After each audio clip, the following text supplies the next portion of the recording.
All right, we are live. Yes, we are. That click means it's my email notifying that we are live.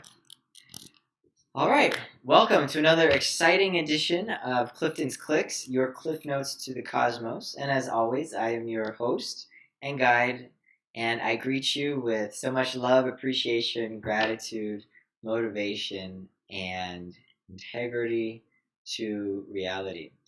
So, today is going to be another 5 bullets, 1 to 4 bullets talk.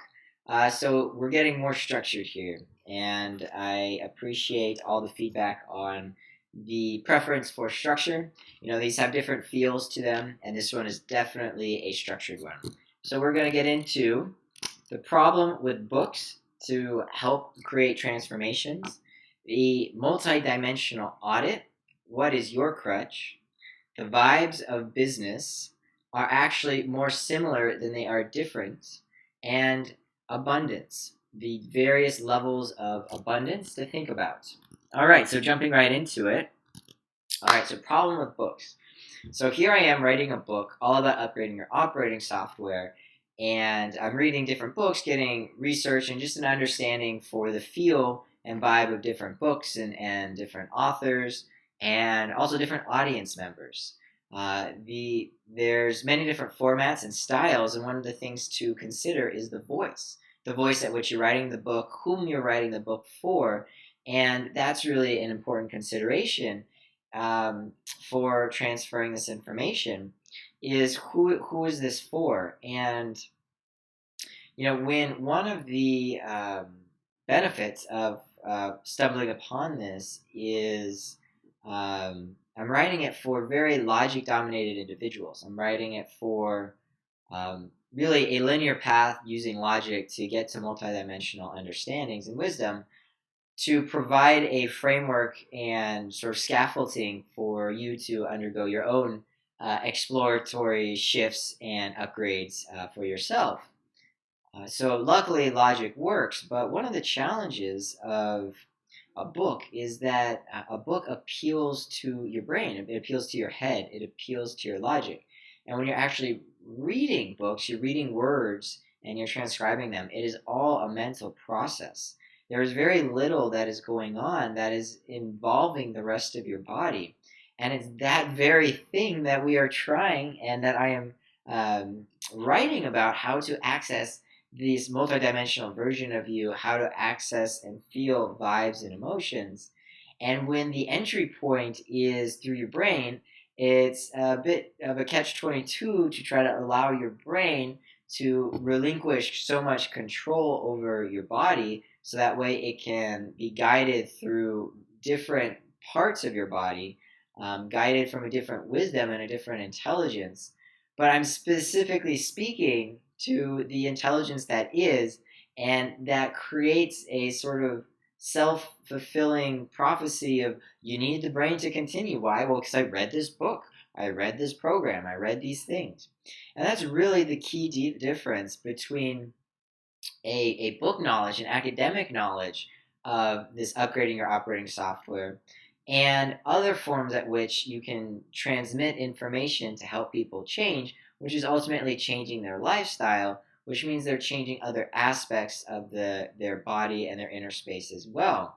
And so this is really a core difference between book knowledge and actually living the lifestyle and experiencing the reality for yourself. And one of the fun things that has come up is um, in this recognition, it's really about helping others create a transformative experience outside of the confines of the book. And so, one of the beautiful things of video is that it's not just words, it's my energy, it's my expression, it's my mannerisms.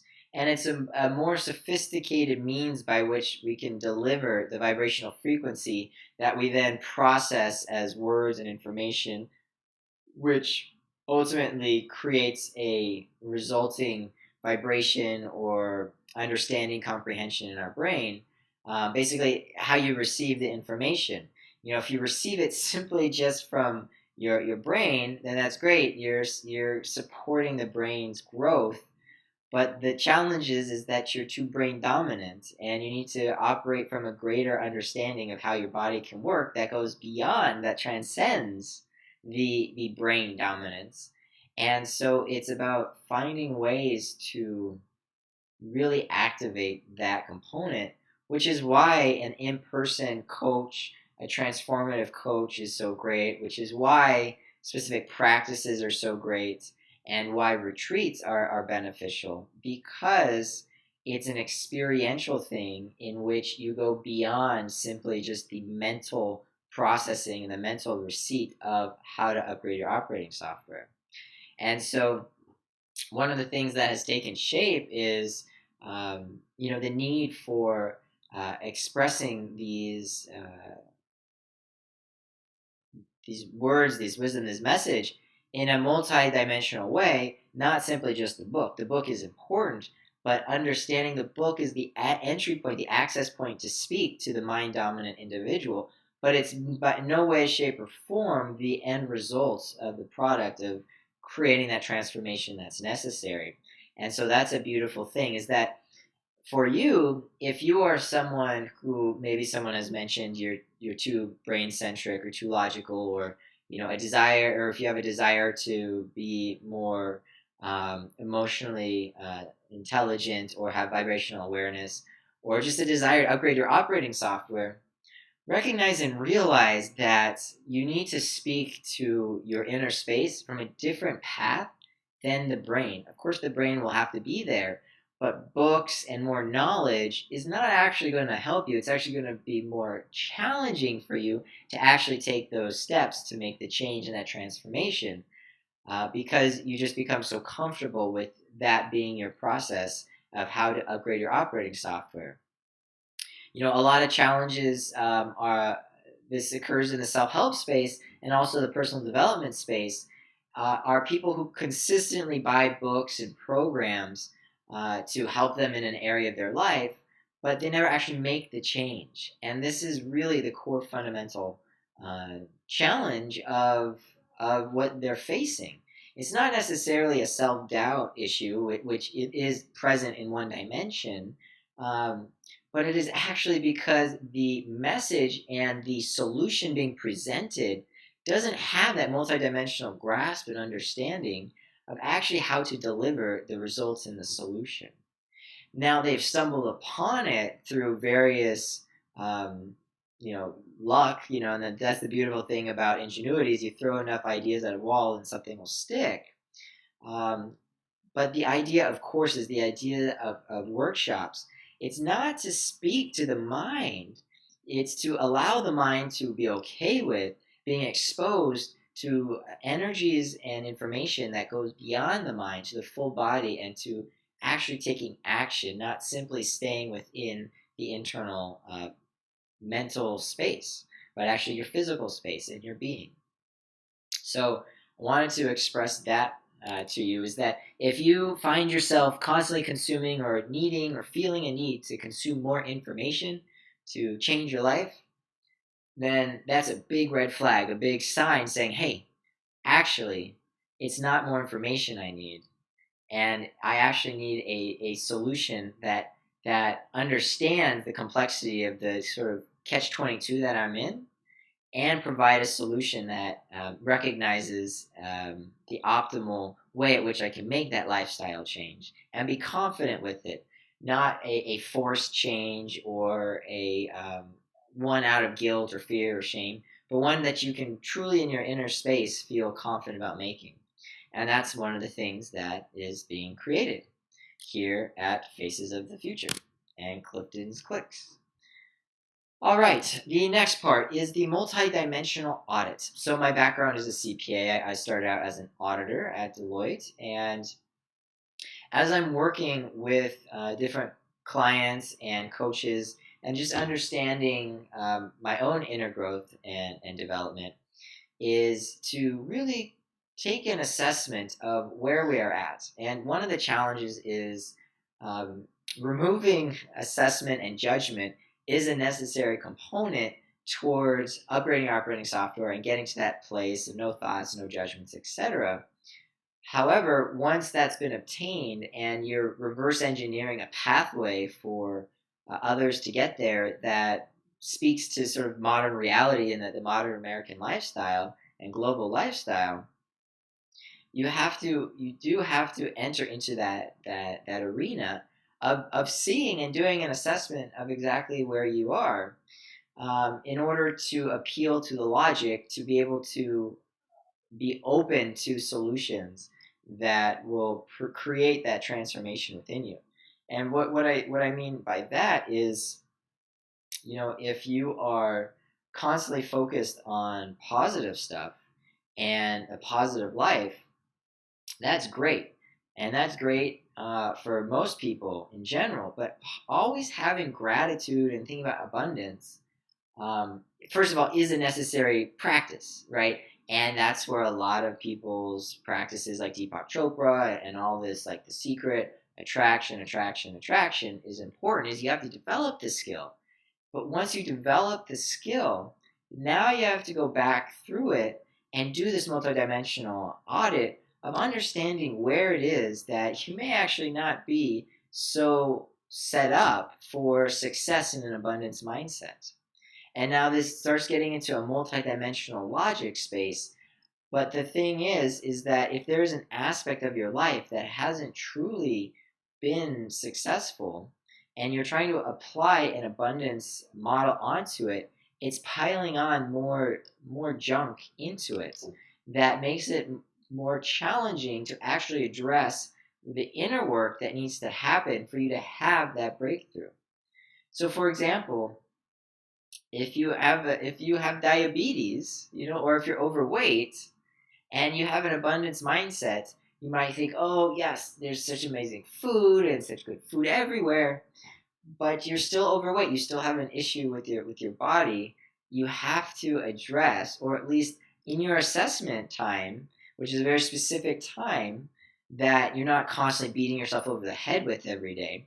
But when you're in that space, say, hey, let's just take ownership and just have extreme ownership of my life, which Bhagwan Paramahansa Nityananda, Bhagawan Sri Nityananda Paramashivam talked this week at length about, is this idea of Tyaga, which is about owning your stuff, owning all the things that is going on in your life, that extreme ownership that Jocko Willink talks about and a lot of other people talk about.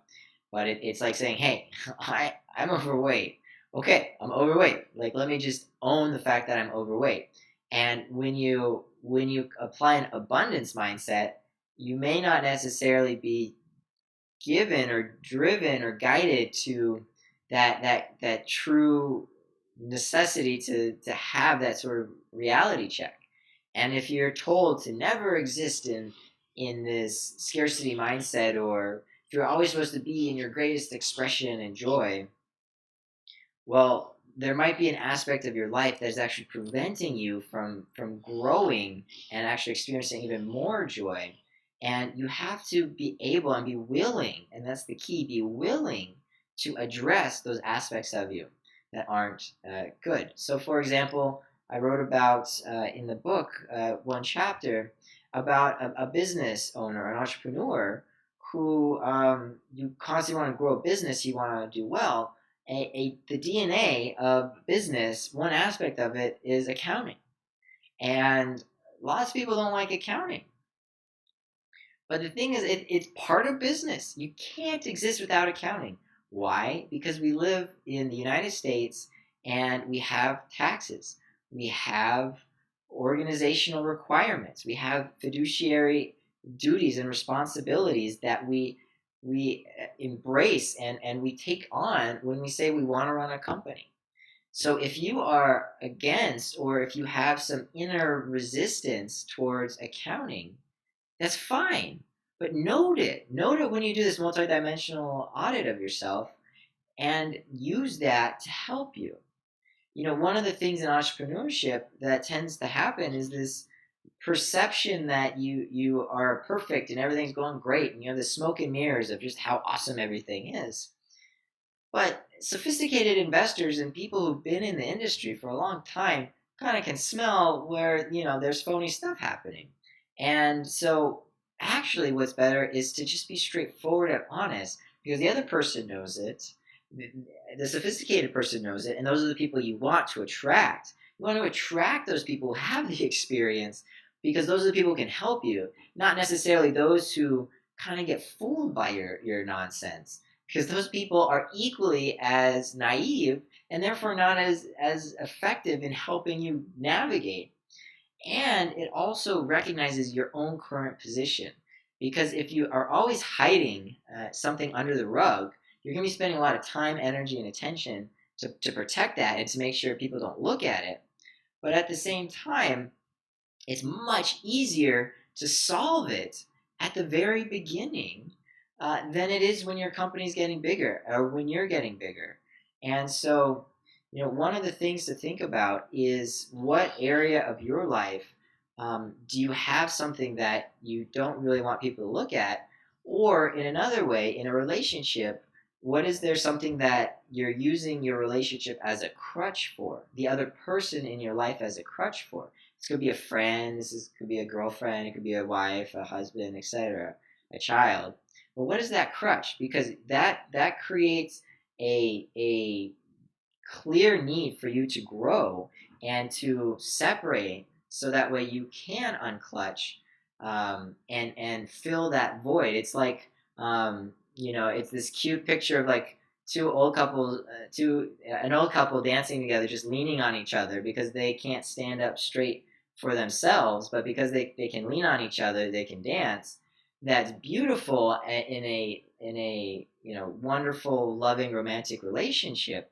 But in a spiritual metaphor, it could actually be like two vines wrapped so tightly amongst one another that it prevents their ability for both of them to grow into a stronger tree or a stronger plant.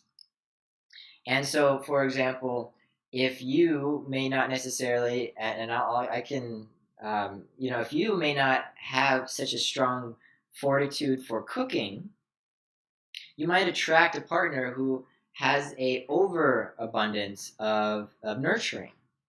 And that overabundance of nurturing feeds into your own inability to support yourself. And it's a perfect match in a relationship, because he or she who loves cooking and loves nurturing overextends love that you can fill in that hole, in that void. And then it creates a beautiful relationship where one person's always doing the cooking and receiving extra. But the challenge is that when both people, or with an individual who requires or desires to really reach that next breakthrough of their life and what's possible, when they're upgrading their operating software, you stand back and you actually look at that as a crutch that's actually prohibiting your growth, that you need to take proactive measures to really resolve that within yourself. And that desire for an over nurturing partner means that you, in your inner space, don't actually have that self nurturing skill being developed, and so you're reliant upon that partner to fill that void. And on the opposite side, that person who's constantly nurturing others may not necessarily be focused on nurturing him or herself, or may have an issue with boundaries and being able to speak what their truth and what it is that he or she actually wants, because they're constantly always giving, and they feel like if they give, then the world will reciprocate in kind, and that may not necessarily be the case. And so I use this as an example for you to look at your relationships as a area where you might actually be stuck, where your crutch, where your undercompensation is your partner's overcompensation, and vice versa. And that's perfect for a relationship that is stagnant on a spiritual growth trajectory. But if both people, or if one individual has that craving for that breakthrough, then there needs to be a split or a separation, or a very conscious effort and approach to resolving it. Because it means that both people in that relationship, if they are to stay together, need to be very clear that no, my undercompensation, don't overcompensate for, and your overcompensation, stop overcompensating, and vice versa. And so that's a very important click when you look at relationships of people who are upgrading their operating software. And then the vibes, as I said, the vibes of business. Regardless of whatever your intention is of your business, there are certain aspects of business where the vibes are all the same. So as I mentioned, accounting, as an auditor, as you go to business to business to business in any industry, and yes, the company, the marketing, what they provide might have a different vibe. It could be very low, it could be very high. But I guarantee you, you go into the accounting department, and the vibes are all generally similar. Like accounting is accounting. There's a vibe of accounting. Now, of course, you can increase that vibe and work to change that. But without conscious effort to change the vibe of accounting, you will see that your business needs the accounting vibe in it, and it needs you to appreciate that and to go into that vibe as you're starting out. And of course, you can always bring on other people to handle that stuff. But once again, if they're handling it as a way for you not to embrace that aspect of your own being, then that's actually going to prevent your company's growth. But if you are fully understanding of accounting and you're just outsourcing it to someone else because you need your inner space to focus on other things, that's fine. But if you yourself, in your own personal finances, in your own life, don't have the appropriate practices for accounting down, then that overcompensation or that hiring someone else is actually going to cripple you and going to cripple your company's growth. And it's actually going to create a weakness that could be attacked or could provide an entry point for a stalling or even a failure point for your company's growth. Think about it. A company is a living entity, and if there's a weak spot of it, that means that there could be a potential issue later on. So if you have an issue with accounting, then my advice strongly is to embrace your own personal finances first before trying to grow your business's finances or hire someone to handle your business's finances. You can, because you have that in your inner space, a deficiency. And yes, a deficiency or a incompletion related to accounting. It means you don't have that vibe of accounting within you, and therefore you as the founder, honoring the idea of the business, are trying to grow something without the appropriate ingredients, without the appropriate frequency. It's like trying to make a soup that requires a specific spice, and you don't actually have it. Yes, you can hire someone to come in and add that spice, but ultimately, as you grow, that's going to be a weak point in you as the owner, the founder, the CEO. And for a lot of these ideas that are big ideas, that'll be the exact point. That weakness will be your undoing, and it'll be the reason why you as an entrepreneur will no longer be at the head of your company because you have that weakness at the beginning. And this happens so many times with entrepreneurs. And in many cases, from a fiduciary investment perspective, you should be replaced because your company is growing to a certain level and you don't necessarily have the skill sets or the discipline to grow it into a certain phase of the company. And for those who just want to constantly be creative and be in that entrepreneurial space, that's fine. But for those entrepreneurs who find themselves all of a sudden kicked out of leadership of the company they founded, the reason, go back to your own inner space when you started the company and see what parts of the DNA of the company do you have within your own lifestyle and your own inner space. And if there's issues, that's great. Note them down and hire experts to coach you, not do work for you, but to coach you to improve those aspects of yourself.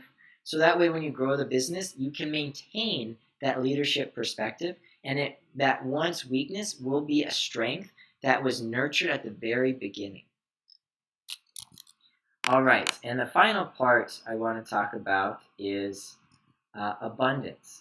So abundance, obviously, we think of abundance. A quick thing you could think about is wealth of currency, right?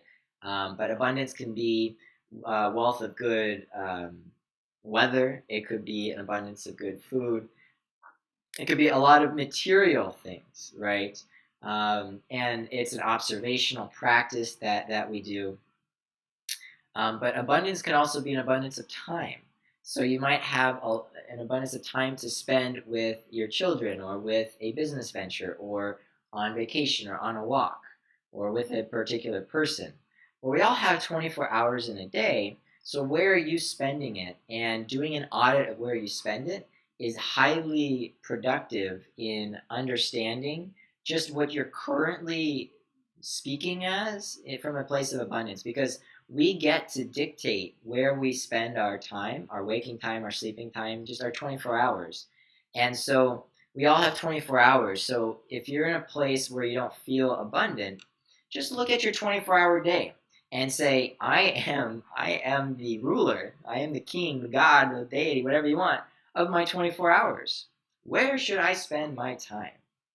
And then all of a sudden, you start to think about yourself allocating. Like, you have a budget. I have a budget of 24 hours every day that I can spend in any direction or anywhere that I want. And how am I spending it? And where do I want to spend it? And this case, it switches from like the scarcity mindset of, oh, I only have so much free time, to, no, I have 24 hours every day. Every day I have 24 hours. And tomorrow I'm going to have 24 hours. The next day I'm going to have 24 hours. And if you can switch that thought current to actually where are you investing your time, not wasting time, but investing your time, you can start to play from a powerful place of where you want to go with your lifestyle. And another aspect of abundance is your attitude and your energy. Just because you have a lot of money or you have a lot of time, the question is, where are you putting your energy? Because you can spend a lot of time at work, but not really applying yourself. And also your attitude. And the funny thing is that time and energy energy and attitude are infinitely available and up to you what you want. And your attitude you can affect. Now, of course, people get into the matrix world of, oh, well, I have a bad liver, which means I'm more angry, or, I have blood sugar spikes, or, I didn't get much sleep. But break free from that, and you actually can get to a path where you have a infinite ability to affect your attitude on all dimensions and energy from all dimensions, simply through prana, through your breath, and through meditative practices that way. And so the 24-hour day that you allocate ties into the attitude and energy that you bring to every day. And the beautiful thing is, the more conscious you are about the attitude you spend in every aspect of your day, and the more energy you put into your day, the more you actually get to receive by building upon those positive conscious practices. And that's really where this is all going. Why do you upgrade your operating software? Why do you do these lifestyle changes? Why do you do this inner work? It's to clear out space for you and to grow your inner space, to bring in more energy, and to align your body to be able to, with your conscious will, affect the attitude that you wish to show in the world. And when you do all of this with the multidimensional audit and assessment, you have built a path and a blueprint for true success on all dimensions, including financial, including relationships, and including just your day-to-day presence. And so with that, we're at the 30-minute mark. I want to thank you for watching this Clifton's Clicks. We started out talking about the problems with books appealing to the brain as you're trying to upgrade your operating software to understand that there's other ways to operate beyond simply a brain-centric mode, which is why there's a need for other delivery vehicles besides a book for upgrading your operating software. We talked about the multidimensional audit of you. What aspects of your life are you perhaps weak in, and who in your relationships might be your crutch and you their crutch, your overcompensation, their undercompensation, and vice versa. We talked about the vibes of business. We talked about how accounting is accounting. There's a vibe of accounting, regardless of what kind of company you're a part of. And there might be slight differences, but accounting is a vibe. And so to understand that you and your beingness has to appreciate and respect and love all these different vibes from your own inner space, so that way it can grow into the business that you're creating, so that you can maintain control and growth of that business. And that could actually be an entry point for a weakness of your business's growth. And then we concluded with the idea of abundance. Abundance, obviously, of currency, of physical things, but also of your 24 hours, your time, and the 24 hours, your attitude and your energy, and doing an audit of those. And I'll close with just this word of audit. You know, a lot of people think about IRS audit. I was an auditor. Um, Love that term. Love the term audit because it actually allows you to move forward. Because if you don't know what you have internally, you can't actually go forward with such confidence to manifest what you wish and to create that upgrading operating software. And so, with the caveat of not being tied to your issue or to the audit, right? The audit is simply a stagnant look at where you're at, so then you can create a pathway to change. It is not something to carry around with you for the rest of your life or for years, knowing that, oh, I have this one issue and da da da da da, and glorifying the issue. No, you do the audit so you can do the work to change your life. So, with that, I appreciate you watching, and I depart with such love, appreciation, gratitude, respect, and motivation. And have a wonderful rest of your day. Bye.